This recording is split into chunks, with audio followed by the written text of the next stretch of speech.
Welcome back to Joy of the Hang, where we go deep, get real, and laugh our way through the beautiful mess of being human.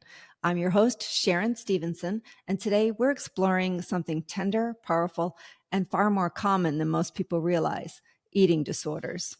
Our guest is Dr. Zoe Ross-Nash, a licensed clinical psychologist with a deep focus on eating disorders, trauma, and relational therapy. With years of experience and an unwavering commitment to continued learning, Dr. Ross-Nash brings both expertise and heart to every conversation. Now, before we dive in, I want to say something directly to you, our listeners. If you or someone you love has ever struggled with food, body image, control, or shame, this episode is for you. You are not alone and you're not broken. There is hope, there is help, and there is healing. This is a safe space, and if something in today's conversation speaks to you, I invite you to share it with a friend, a therapist, or even on social media. You never know who might need to hear it too. All right, take a breath, get comfortable, and let's get into it. Welcome, Dr. Nash. Hello, it's or Dr. Ross-Nash. Dr. Ross-Nash. Dr. Ross-Nash, my apologies. Let's start by mentioning some startling statistics that I was very surprised to learn. 30 million Americans will experience an eating disorder at some point in their lives. Is that correct? That's accurate. Wow. Yeah. 9% of the U.S. population, or roughly 1 in 11 people, will struggle with an eating disorder. Also accurate. And not gender specific. And not gender specific. Predominantly women, but all genders. It's crazy. Mm-hmm. Eating disorders, this one blows my mind. Eating disorders are among the deadliest mental health conditions, second only to opioid overdose. Is that true? Actually, unfortunately, eating disorders surpassed the opioid epidemic recently. So usually eating disorders are neck and neck with the opioid epidemic. And unfortunately, in recent studies, eating disorders have surpassed it. Wow. I'm sorry to hear that. That's true. Well, we're really going to talk about this. We have a lot to talk about today, a lot to unpack. One person dies every 52 minutes from an eating disorder related cause. I just got chills. Yeah. It's incredibly deadly. Wow. Athletes, especially in sports emphasizing leanness, such as gymnastics, wrestling, dance, are at higher risk. Yes, we call those aesthetic sports, and they are much more at risk than other types of sports that are more related to skill sets. And I know that one's a little personal for you. We can talk about that. It's a very special community for me. Social media use is strongly linked to increased body dissatisfaction and disordered eating, especially among teens and young adults. Mm-hmm. Okay, so let's just start. What exactly is an eating disorder? It's a tough question. So I want you to think of eating disorders as an umbrella term. It's really a catch-all. When you think of eating disorders, it can be, I think 7 different types of pathologies. So you have anorexia nervosa, mm-hmm. which is the one that a lot of people typically know about. And that is when you're restricting your intake. Then you have bulimia nervosa, which is binge purge type behaviors. Binge eating disorder, which is engaging in binge eating, but there's no compensatory behavior. Okay, let's stop for a second. Yeah. So binge purge means, so if I'm a young adult, binging would mean maybe I wouldn't eat for a couple of days, and then I would all of a sudden eat a lot, and then I would throw up. So is that what that is exactly? Or bulimia doesn't have restriction in it, actually. So not eating for a couple of days would be qualified as anorexia binge purge type. Okay. So if you are diagnosed with just bulimia or just binge eating is eating 4 times more than what is typically normal in a seating. Okay. And then when you are diagnosed with then bulimia, you have to have that compensatory behavior, which would be laxatives, purging, exercise, diuretics. Okay. All right. And is one more prevalent than the other, or does somebody have both? Can you have both at the same time? How does that work? So I often see that the eating disorder evolves over someone's lifespan. So what someone might start with anorexia and then migrate into bulimia. However, you usually think of anorexia as the most prominent eating disorder. It's one we see in media most frequently. Actually, binge eating disorder is the most prevalent eating disorder of all eating disorders. Really? Yeah. And what would happen? So how would you recognize somebody that was a binge eater? Binge eating, think about your Thanksgiving dinner, right? So you're enjoying the meal. Maybe you're eating more than what you typically did in that seating. We all do. Exactly. Thanksgiving, right? We're enjoying food. It's connection. It's about celebration. Binge eating may actually be those similar behaviors, but there's a lot of shame and guilt and secrecy associated with it. Okay. So they might be doing it in their room late at night. They might be doing it in the room. In the car. In the car after work. And that aspect of secrecy really elicits a lot of shame. And a lot of people associate binge eating with being a higher weight, but actually that's not always the case. So if I'm a mom of a young girl, and I am, and what signs would I be looking for with my young daughter to indicate that she might have an eating disorder? Yeah. And before we even jump into that question, I want to emphasize that you can have an eating disorder at any age. Okay. Any age, any demographic, any body size, socioeconomic status, ethnicity, anyone is vulnerable to an eating disorder. It just might look different depending on the community that you identify with.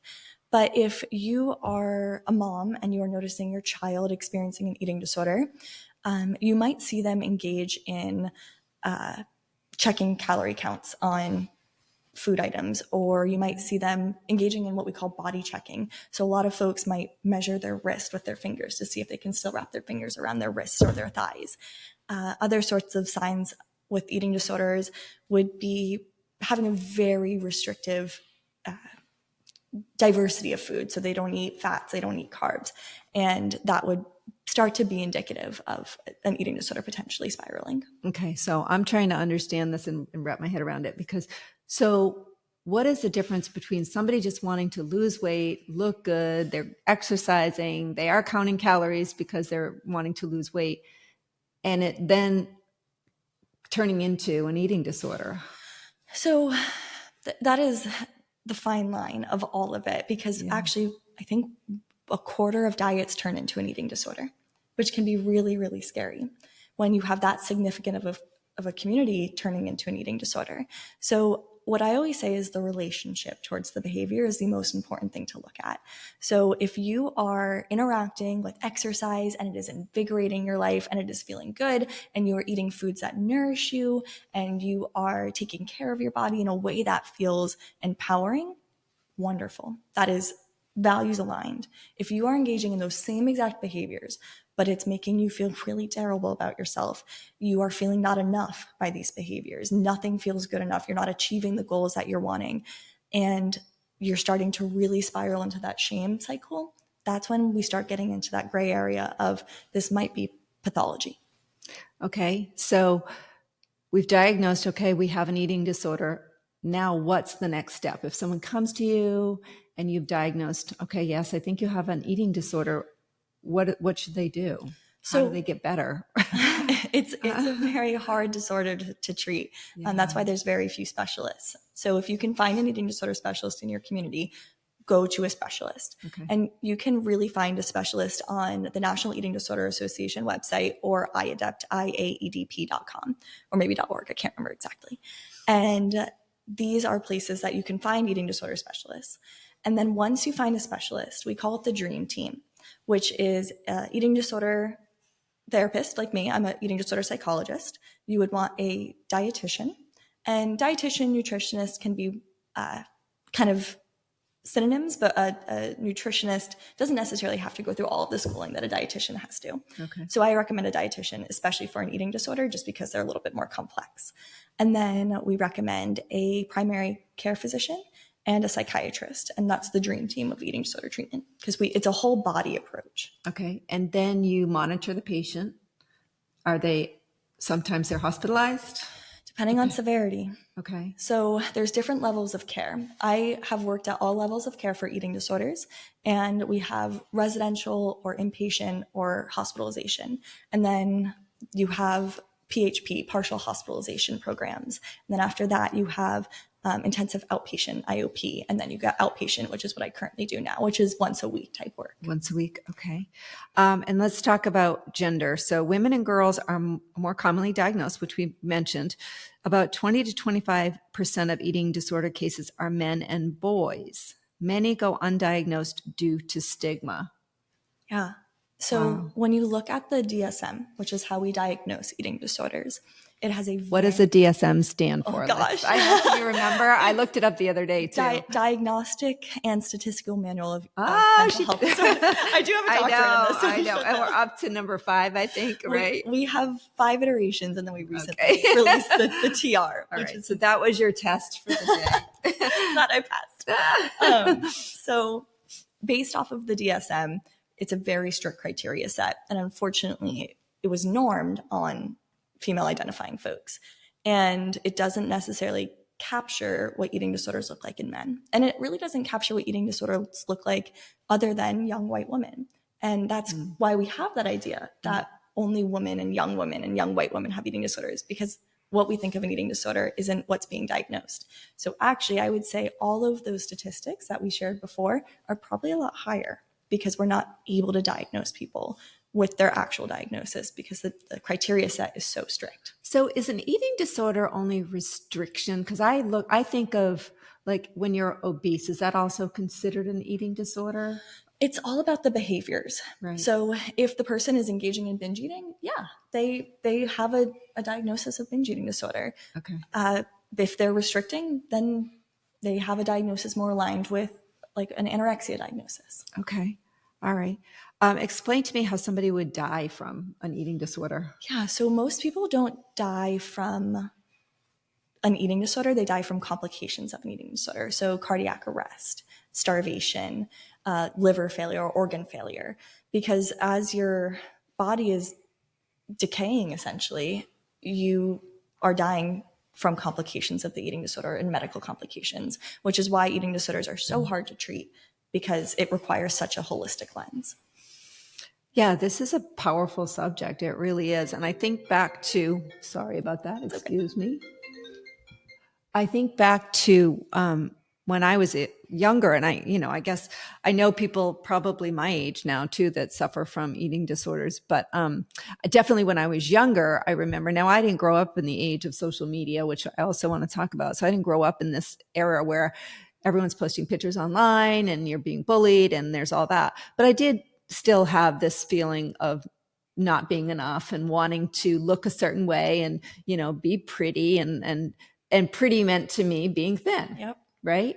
And so I do remember, and this is kind of where I got in trouble the last time I talked about eating disorders, but I do want to share that I do remember having the Ipecac in my medicine cabinet and the laxatives and doing those things, those behaviors to make myself look thin. Now I didn't enjoy throwing up, so I didn't do the purging, but I did everything else and would try to exercise. And it didn't matter how thin I was back then. I never felt thin enough. So it wasn't to the point where I had a full-blown diagnosis of an eating disorder, but it would come and go throughout my life for sure.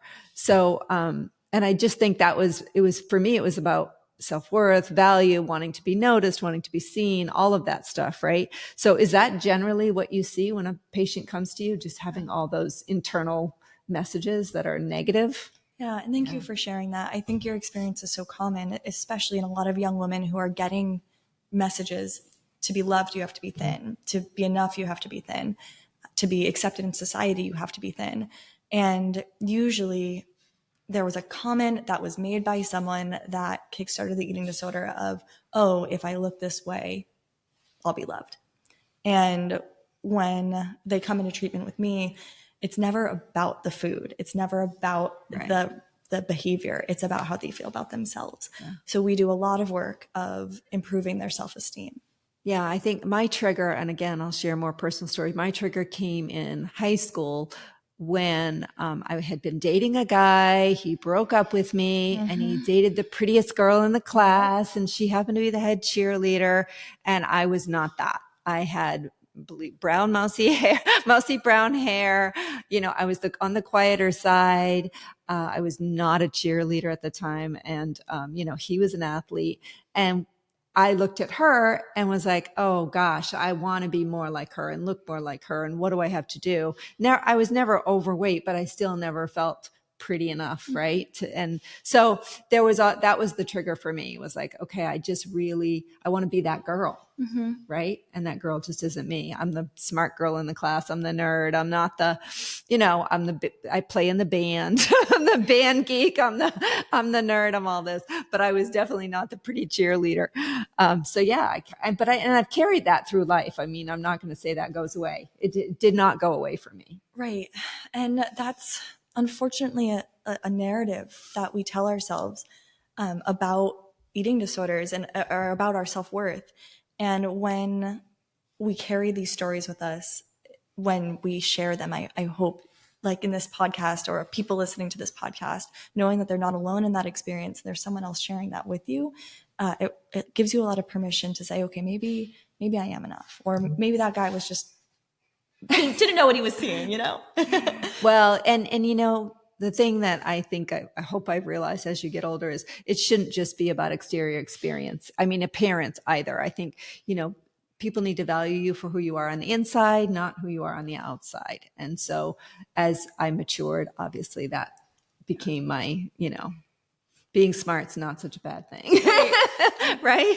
That's exactly my treatment modality. So I say, hey, okay, appearance is super important to you right now. How can we make other things just as important too? So you become more well-rounded. And if there's ever a threat to your appearance, then it doesn't feel life-ending, right, that you lost all your worth. Right. And I think too, the truth of the matter is somebody's always going to be prettier. Somebody's always going to be smarter. Somebody's always going to be more fit. Whatever it is you're comparing yourself to, you will never be all of it. So you have to really, for me, it's like celebrate your uniqueness, right? Mm-hmm. Celebrate who you were born to be. Absolutely. So, and I know, well, let me ask you, what brought you to this field of study? Gosh, so I was a junior in high school and I took AP psychology, and I almost actually failed the class. I did not do well in it. I was busy doing other things. I was dancing, I was dating. I did not take my studies seriously, but somehow I got a 5 on the AP exam, which allowed me to skip all of the elementary or the fundamental classes in college. So I dove right into psychology. I knew I wanted a major in it. And I remember hearing what a PsyD in clinical psychology was. And I said, that's what I want to do. I was 16 years old. And since then I did that. And then what brought me to eating disorders specifically, my mom had an eating disorder, and she found recovery before I was born. And it is the hardest thing to overcome. So if you know someone who is in eating disorder recovery, that is the strongest person you have ever met. And I could, start crying as we're talking about it. I feel myself welling up, because the amount of resiliency it takes to find recovery from this, because we are getting so many messages from the society. We have to learn how to interact with food all the time. So the fact that my mom did that, I was like, I want to be part of the world that helps more people do that too. And just to give a little background on your mom, because I want to explain, we talked earlier about athletes being really more apt to have this disease. Your mom was a dancer, mm-hmm. and now is a world-renowned Pilates instructor. And so dancers, I'm sure when she was young was told she had to look a certain way and be a certain way in order to be a professional dancer, correct? Mm-hmm. Yeah. I don't know that culture. Maybe you can explain it a little bit. It's very unfortunate. So dancers, and I was a dancer, not as professional as my mom was, but I danced all the way through college. But we would hear things like, I can see your lunch, or are you sure your body is ready to be in that costume? Or no, you can't get this part because you don't fit in that costume, or you don't have a ballerina's body. So what is that telling you?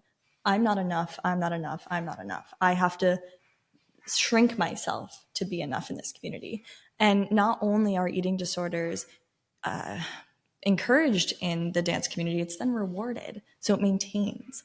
And it ends up causing injuries in these dancers and getting them into really severe health concerns. Is that still prevalent today, you think, in the dance community? I would say yes. And I'm a little bit more removed from the dance community, but I recently spoke to an artistic director of a professional company in New York, and he was telling me that they are really encouraging strength over thinness. And actually, that reminds me of something you asked about the difference between eating disorders in men and women. Men have a drive for fitness, where women have a drive for thinness. And that's why the eating disorders look very different in men and women, and why they're not likely to be diagnosed. So what would a man's eating disorder look like? If they're driven to fitness, that would be a really hard one, I would imagine, to distinguish. So excessive hours in the gym, using testosterone or growth hormones. Other things might look like couching those macros. And this is very generalized. Yeah. It can look a lot of different ways. But again, it's all about the relationship to the behavior that makes it problematic. So it has really nothing to do with the relationship to food, or does it? Yes and no. So getting their protein in, making sure they're hitting those macros. So it could be about. So I am a big gym rat, and I know many men even in 50 plus, who are very, very focused on their fat percentage, their body fat percentage. They might be counting macros. They know how much protein they get every day. I mean, is that an eating disorder though? Or is that really like, I want to have a certain image to maybe be in a bodybuilding competition, or, Yeah, great question. It's not inherently problematic. Weight loss is not inherently problematic.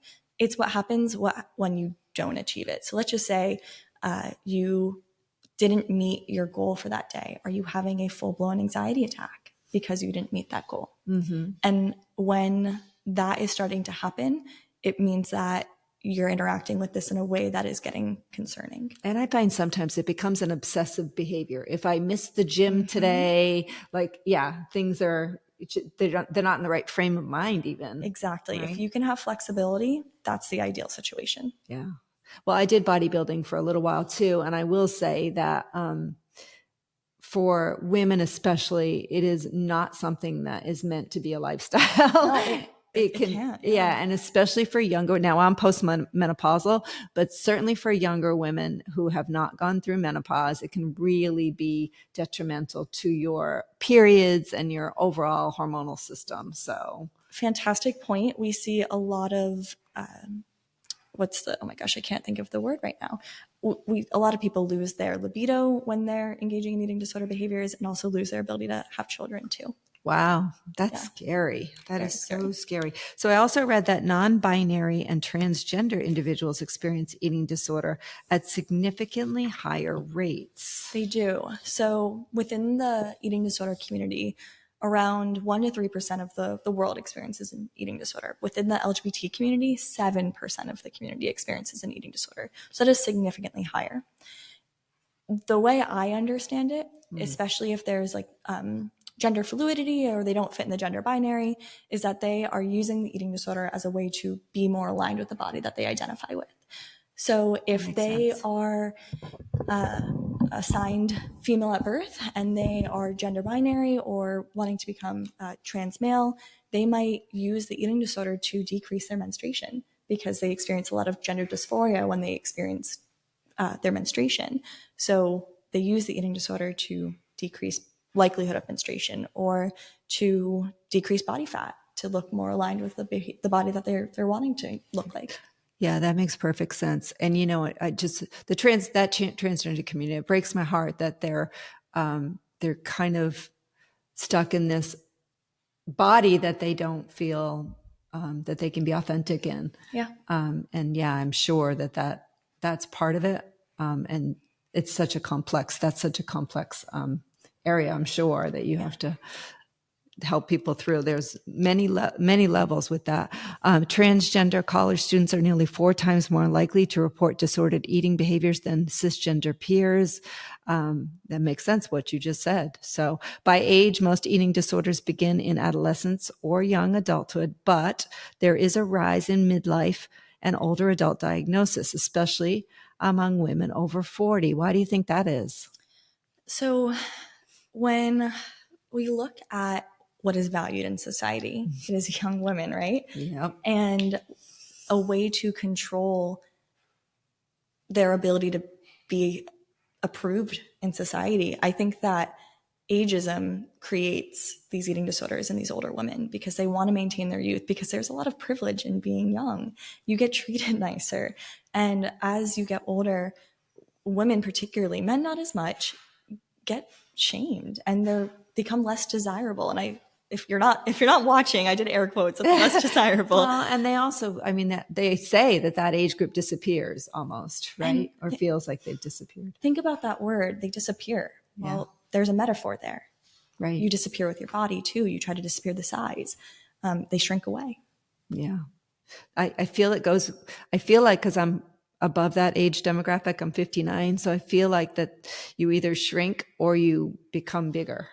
And I don't know if it's all, and again, both ways you're trying to disappear, ironically, right? You still don't want to be seen, but you're not comfortable in your own body. So it's, and I just think it's tragic. And I wish there was something we could do as a society to change the trajectory of this, because it does feel like it's getting worse. And I think, I blame not the eating disorders, but I blame diets in general with a lot of our body image problems, because I feel like even going to the grocery store, I went this morning and I thought, they always tell you you're supposed to shop on the outside aisles of the grocery store. And I think when I was doing, I'm a wellness coach as well. And so when I was studying, I just became very, very much aware of reading the ingredients on the box and how many oils and trans fats there are in all of our products. And it's crazy to me how convenient food has gotten, first of all, and how uneducated the public is about what they're putting into their own bodies. And I'm always saying you only get one body. Like, to me, it's like, okay, if you have that one sports car that you love, you're going to put the premium fuel in it, right? You're going to take care of your sports car. Like, you've got to think of your body as your sports car, and it should be about health, right? And it shouldn't be about aesthetics. It should more be about what's happening on the inside. Yeah. How is your body functioning? To keep your body running at its maximum capacity for as long as possible. And in my realm, all foods are welcome, and we don't want to moralize any sort of food. And we do need to engage in health-seeking behaviors.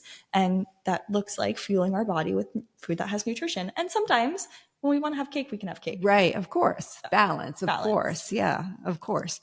So let's see. Children as young as 5 have been hospitalized for disordered eating. Where does that come from? So as young as 5. I describe eating disorders as a biopsychosocial spiritual disorder. And when you have the biology, you have the psychology, you have the social environment, and then you have the heart, the spiritual aspect of it. And the biological aspects of it might just be prevalent in as young as 5, and that is devastating to think about. I've never worked with anyone as young as 15, so I haven't personally treated someone at 5, but it is happening more and more frequently. Is it because of what they're seeing in the home? Is it a parental role model that is saying you can't, maybe they want to get their little 5-year-old into a dance class and they're saying you can't eat the Oreos? Or it could be all of it. So I know someone who had difficulty latching when they were an infant, and they grew up to have an eating disorder. So that's that biological part. Right. And then maybe someone is modeling unhealthy relationship with food and body, and 5-year-olds are witnessing that. So it's a very holistic approach to what's going on. Wow. And it sounds like no two are the same. No two are the same.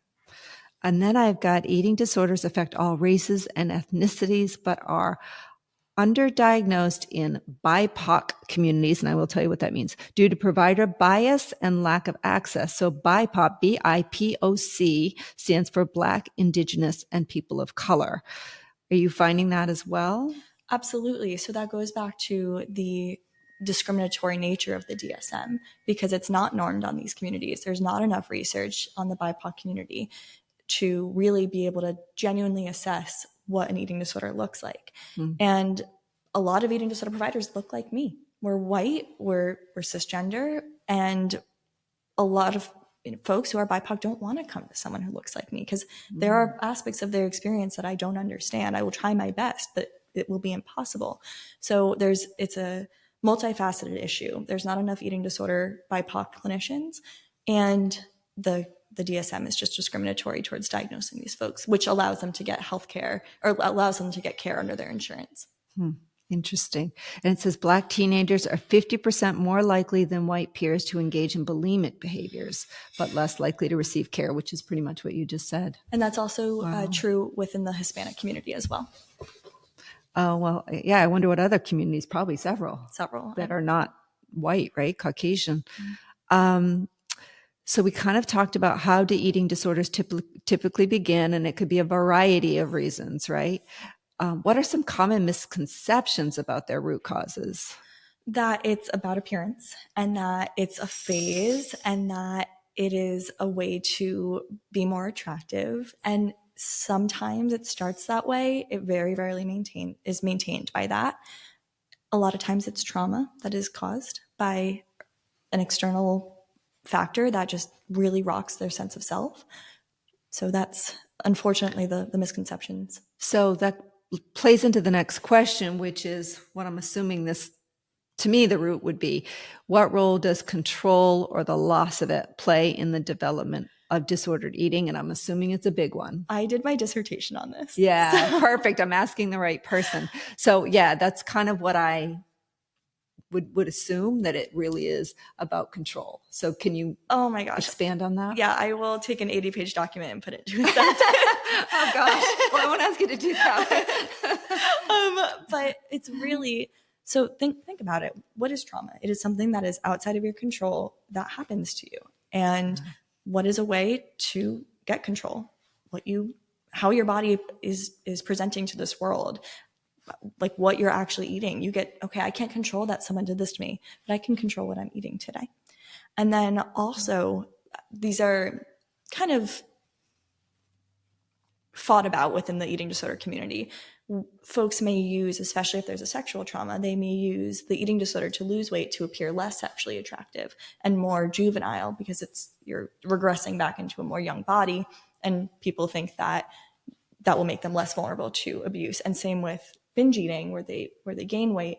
There's an idea that it creates like a armor of fat against becoming abused again. Right. It's a shield. It's a shield. It's a shield. Wow. Well, you did a good job summarizing 80 pages. That was my baby. Yeah. Well, it is a fascinating subject, and I'm sure, again, multi-layered. Yeah.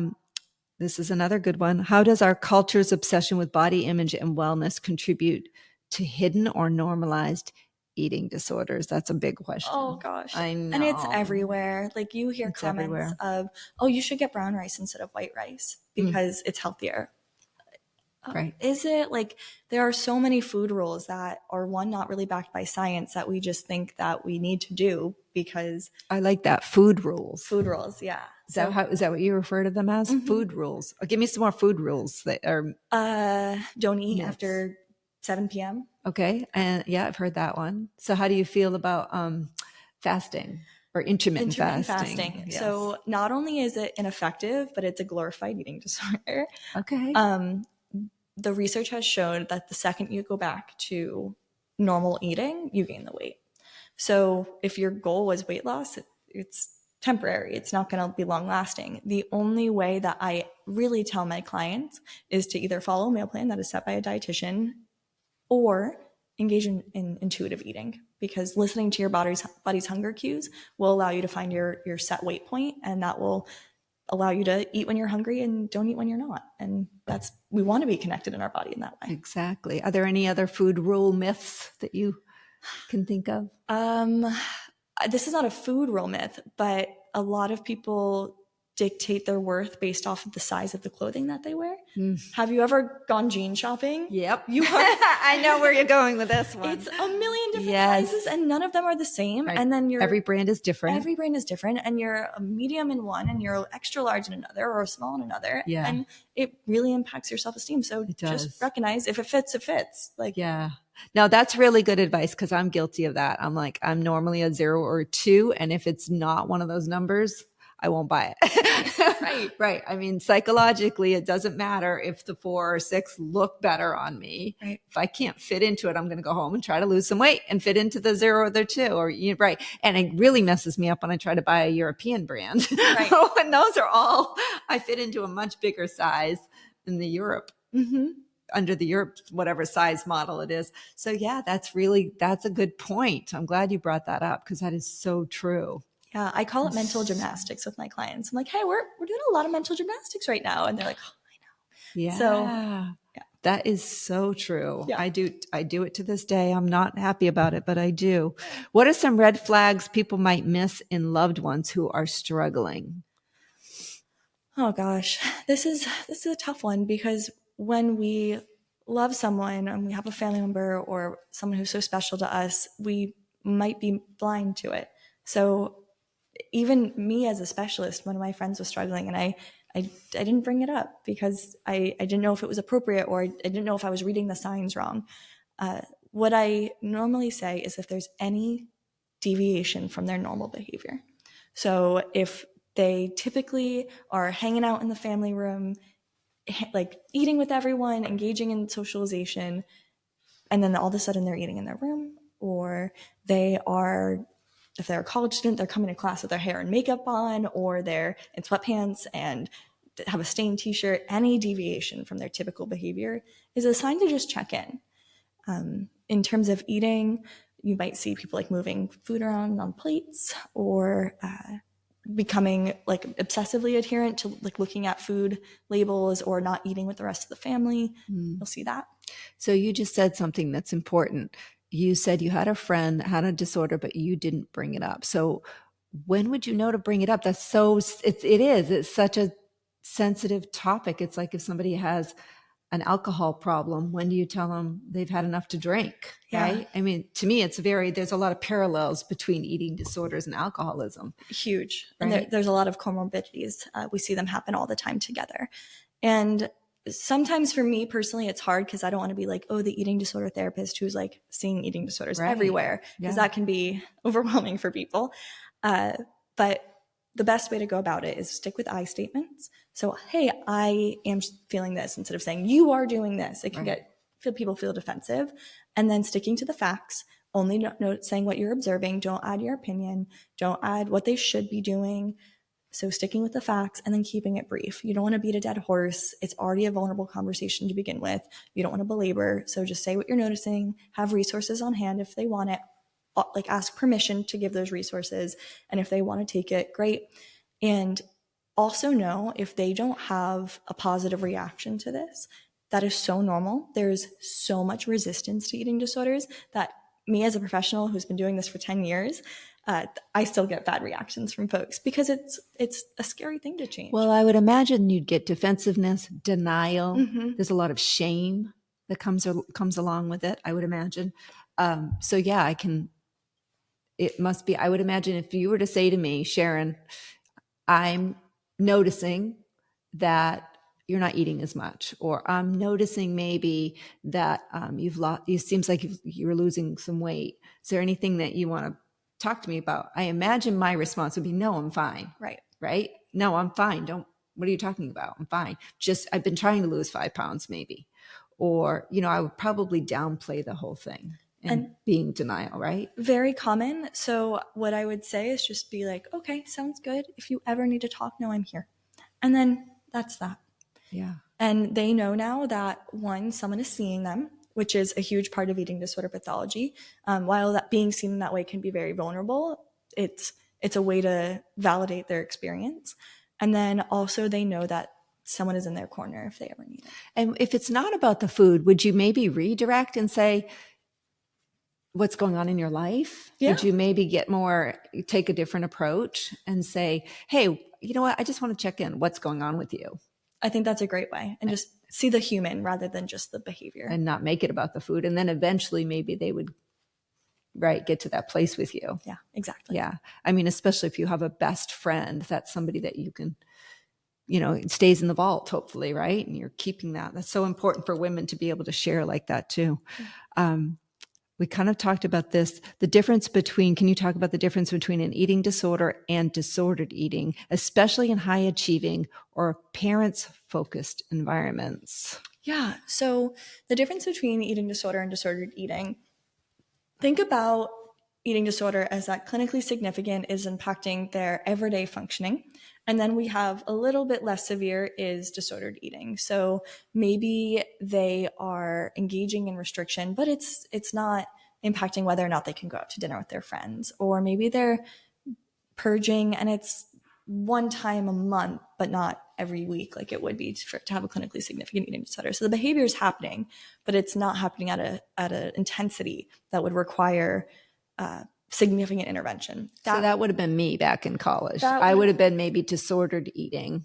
Right. But I didn't have a full-on eating disorder because it wasn't something I kept up. Exactly. Okay. And duration of time also really matters. Okay. But what I say is at any point you can get help for whatever is going on with your relationship with your body.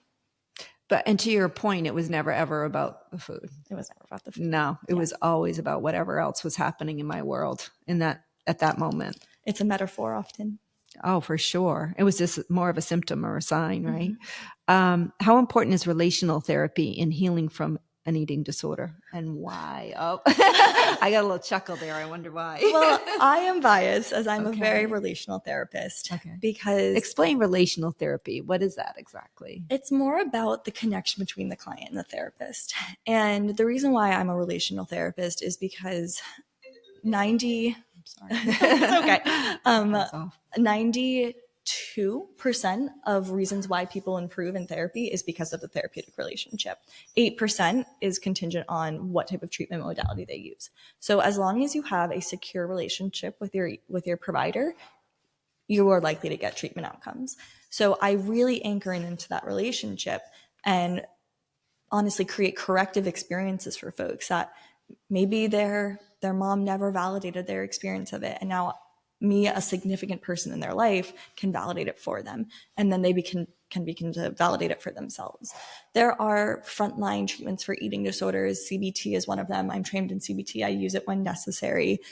Another one is FBT, family-based therapy, and these are fantastic modalities. I integrate them into my work, but I personally think the relationship is most important because eating disorders are a disorder of disconnection. You're disconnected from yourself. You're disconnected from your internal cues. So if we can build a relationship with yourself through our relationship, so many things could happen. That's great. So how long would somebody normally work with you in a relational therapy type environment?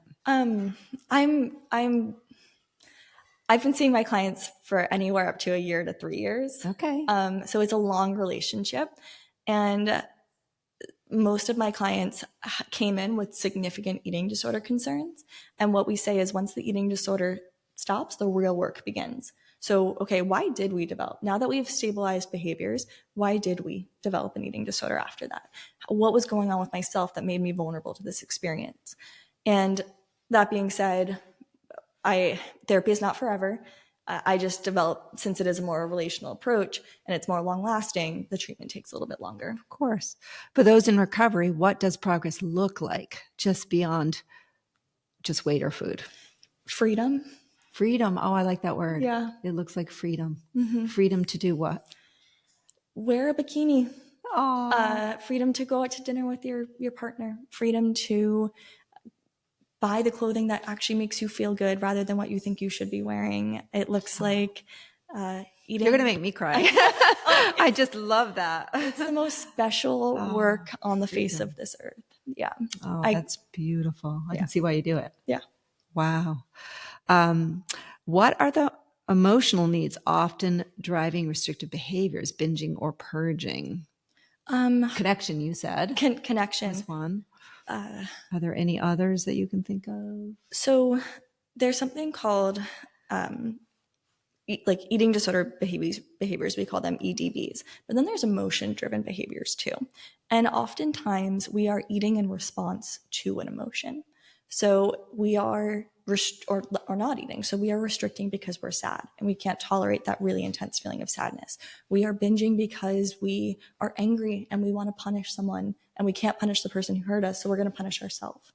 So a lot of the behaviors of eating disorders are driven by emotion. So if we can learn to understand, integrate, tolerate emotions, that is going to be so helpful for these folks. Awesome.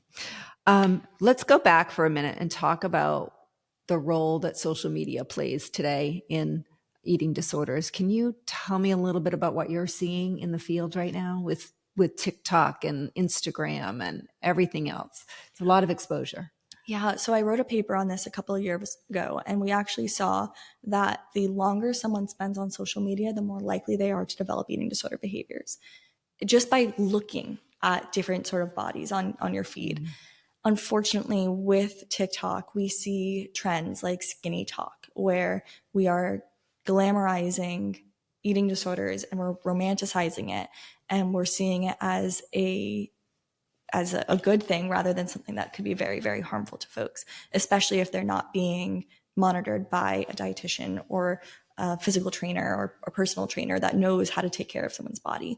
So we're getting these influencers who are sharing tips and tricks of an eating disorder, but they're masking it as wellness.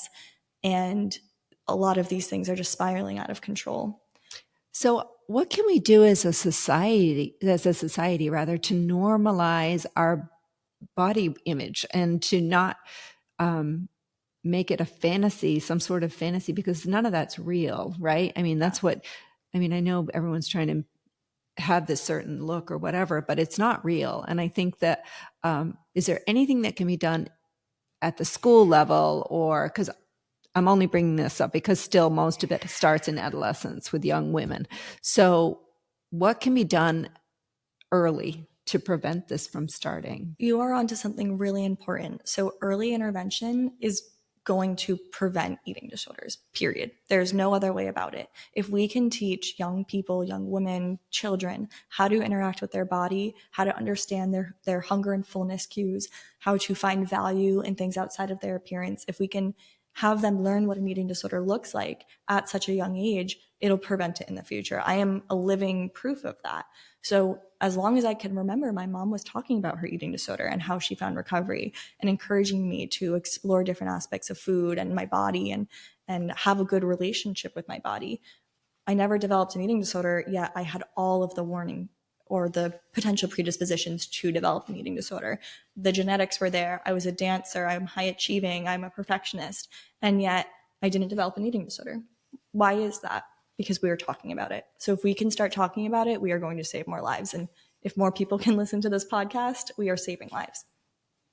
Well, it's such an important topic. It honestly is. And, there is not, I don't think there is a girl on this planet who has not gone through some level of this in one way or another. Absolutely. Because I don't care if you are the prettiest girl in the class, you are still having these feelings of not being enough, self-doubt, all of that, right? I mean, it doesn't matter. So, if you're looking in the mirror and thinking you're not the prettiest like I was when I was young, everyone's thinking that at that age. We all want to be something we're not, right? I mean, I just think it is important that there's education, and also there needs to be education, I would imagine, around how to interact with social media in a safe way and in a positive way that isn't so, I don't know what the word is, but doesn't hurt your psyche so much, like block those pages or something, right? You can block them. You can go into your settings and take away certain words. So for example, I don't have any words on my Instagram associated with detox or weight loss or skinny talk. And that filters out a lot of that. Oh, I didn't know you could do that. Yeah, just go into your settings and you can decrease. On all the different platforms? I don't know about TikTok. You can do that on Instagram and Facebook, the Meta apps. That is great. All right, everybody, block that stuff. What message do you wish every person struggling with food and body image could hear right now? My gosh, there's a life outside of it. It's so encapsulating and you get so trapped in it. And I remember the first time one of my clients had a day where she was like, I didn't think about me in this negative sense. And for the first time, she was like, I was able to just be me. I was able to just enjoy life. And I wasn't trapped in thinking of, well, I ate that at that time. I ate this at this time. We're going to eat this later. We're going to have to, so that means I have to do X amount of exercise here. And she wasn't doing all of that. And she was like, I was just able to sit with my husband and enjoy vacation together. And she was like, this is the first time I actually lived. Oh, that's beautiful. Yeah. That is beautiful. Great work that you're doing. All right. Dr. Zoe Ross-Nash, I have one final question. Okay. I kind of gave you a little preview before we started. What is the advice that you would give your younger self? Gosh, I was not the smart one, as we talked about before. I don't know if I believe that. I don't know if she's got her doctorate. She's 30. that was not something that I believed about myself at the time. Okay. And I just did not think that these things were possible. And my favorite quote is, you can do everything, just not all at once. So if I could just say, hey, Zoe, slow down. You're 16 years old. It's okay. Take your time. That you will achieve whatever you want to achieve as long as you just give yourself the time, and you'll get there.